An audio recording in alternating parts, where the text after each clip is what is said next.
লেখক মুশতাক আহমেদ জেলে মারা গিয়েছিলেন বলে ঠিক হবে না, তাকে হত্যা করা হয়েছিল। এবং হত্যা করার আগে আমার পরিস্থিতির সাথে সেটা সম্পৃক্ত। আমাকে যখন 5ই অগস্ট, এবং ওই তারিখটাও মনে রাখবেন, 5ই অগস্ট 2018-তে আমাকে ধরা হয়েছিল। 5ই অগস্টে আরেকটা ঘটনা ঘটেছিল, সেটা হয়তো আপনারা জানেন। 5ই অগস্টে আমাকে ধরার পরে তখন মুশতাক আহমেদ সেটা নিয়ে একটা পোস্ট দিয়েছিলেন, এবং সেটাই ছিল যথেষ্ট। তাকেও ধরা হয়, এবং তাকে পরবর্তীকালে তিনি তো মারাই যান জেলে।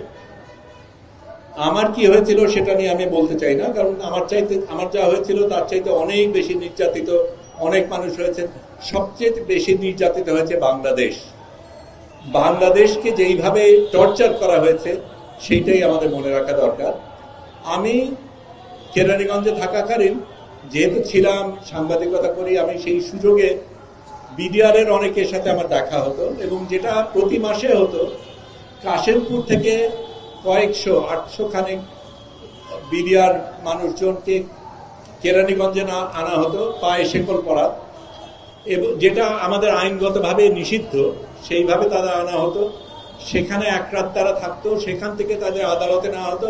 আদালতে জীবনে তারা ঢুকেনি, ওই হাজিরা দিয়ে আবার তারা ফেরত গেছে। মাসের পর মাস সেই জিনিসগুলি হয়েছে। বহু মানুষের সাথে আমার দেখা হয়েছে, তাদের সাথে কথা হয়েছে, এবং তখন আমি যখন প্রশ্ন করি, আমাকে বাইরের থেকে বলা হলো এটা নিয়ে কিন্তু কাজ করো না, এটা এতই স্পর্শকাতর যে এটা নিয়ে কথা বলাই যাবে না।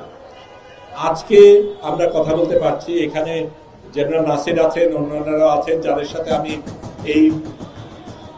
এর আগের সরকার থাকাকালীনও কথা বলেছি। আমরা বুঝতে চেষ্টা করেছি কিভাবে একটা দেশকে বিদেশের কাছে এইভাবে বিকিয়ে দেওয়া যায়, এবং সেই বিকিয়ে দেওয়ার স্বার্থে এতগুলি মানুষের জান জলাঞ্জলি দেওয়া যায়, সেটা আমরা ভাবতে পারি না।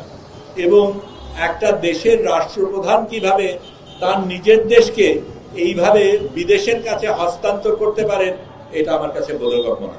যাই হোক, আমি বক্তৃতা দিতে আসিনি, আমি শুধু বলতে এসেছি যে যেই পিলখানায় যারা মারা গেছেন, যারা এখনো জেলে আছেন, তাদের সাথে আমি তাদের সাথে আছি, এটা বলার জন্য এসেছি। এবং আমাদের এই